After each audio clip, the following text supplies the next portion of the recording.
Samajwadi party में मुख्य सचेतक रहे ऊंचाहार से विधायक मनोज पांडे अब भारतीय जनता पार्टी के कमल के फूल के सहारे रायबरेली की सियासत में नई इबारत लिखने की कोशिश करते दिखाई देंगे। लेकिन क्या बागी विधायक मनोज पांडे का भारतीय जनता पार्टी में आना बीजेपी के लिए 2027 के विधानसभा चुनाव में गले की फांस बन सकता है? और क्या अंदरूनी तौर पर भारतीय जनता पार्टी के तमाम नेताओं में मंत्रिमंडल विस्तार 2.0 के बाद नाराजगी देखी जा रही है? क्या है मंत्रिमंडल के बाद आने वाली असली सच्चाई का ट्रेलर? दिखाएंगे इंडिया जंक्शन की इस स्पेशल रिपोर्ट।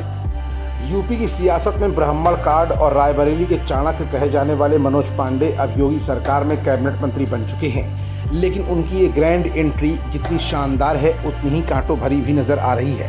एक तरफ समाजवादी पार्टी में उनके अपनों का दर्द छलक रहा है तो दूसरी तरफ बीजेपी के भीतर से ही बगावत की पहली चिंगारी फूट पड़ी है।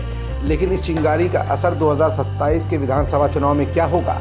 क्या बीजेपी के अंदर खींचतान बहुत ज़्यादा बढ़ सकती है, या फिर किसी बागी विधायक को कैबिनेट में दर्जा देकर भाजपा ने कोई बहुत बड़ी गलती कर दी है और ऊंचाहार जैसे समाजवादी पार्टी के कोर वोट बैंक की गढ़ में भाजपा सेंधमारी करने में कितना सफल हो पाएगी? क्या बीजेपी के अंदर अब कुछ ऐसे भी नेता हैं जो मनोज पांडे को भारतीय जनता पार्टी के कैबिनेट में दर्जा दिए जाने के बाद हजम नहीं कर पा रहे हैं? ये तमाम ऐसे सवाल हैं जिनका जवाब अपनी आज की इस रिपोर्ट में हम आपको दिखाएंगे भी और बताएंगे भी।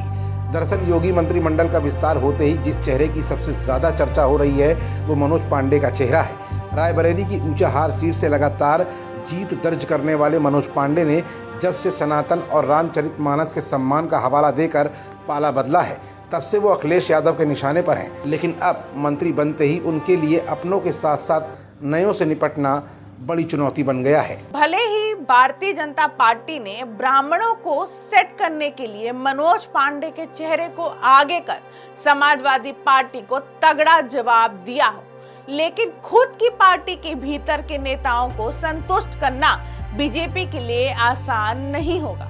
आखिरकार बगावत के सुर पहले कहां से शुरू हुए, अब जरा यह भी जान लीजिए। मनोज पांडे के शपथ लेते ही बीजेपी के भीतर से विरोध के सुर सुनाई देने लगे हैं। सीतापुर के महमूदाबाद से बीजेपी विधायक आशा मौर्य ने सोशल मीडिया पर एक विस्फोटक पोस्ट साझा की। उन्होंने लिखा, ये अत्यंत दुर्भाग्यपूर्ण है कि आज भाजपा को समर्पित निष्ठावान कार्यकर्ताओं विशेषकर मौर्य समाज की आवश्यकता नहीं दिखाई दे रही है, बल्कि बाहर से आए बागी और दलबदलू नेताओं को प्राथमिकता दी जा रही है।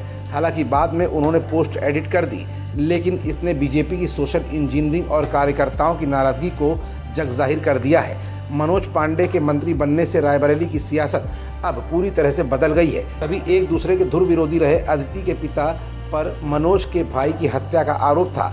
अब अदिति और मनोज पांडे एक साथ एक ही पाले में माने जा रहे हैं। मनोज पांडे को कैबिनेट मंत्री बनाकर बीजेपी ने जिले में दिनेश प्रताप सिंह के कद को संतुलित करने की कोशिश की है। मनोज पांडे के लिए असली चुनौती मिशन 2027 है। ऊंचाहार सीट पर करीब 70,000 यादव और मुस्लिम मतदाता हैं जो समाजवादी पार्टी का कोर वोट बैंक माने जाते हैं। क्या मनोज पांडे बीजेपी के टिकट पर इस किले को फतेह कर पाएंगे? साथ ही उनके अपने परिवार, भाभी और भतीजे द्वारा लगाए गए मौका परस्ती के आरोपों पर उन पर क्या असर पड़ेगा, ये देखना दिलचस्प होगा। फिलहाल बागी विधायक मनोज पांडे की ताजपोशी के बाद जहां एक तरफ भारतीय जनता पार्टी के अंदर बगावत के सुर अंदर ही अंदर बुलंद होते दिख रहे हैं, तो वहीं दूसरी तरफ रायबरेली की सियासत में भी मनोज पांडे का भाजपा में आना 2027 के विधानसभा चुनाव का रुख तय कर सकता है। जंक्शन, खबरों का जंक्शन।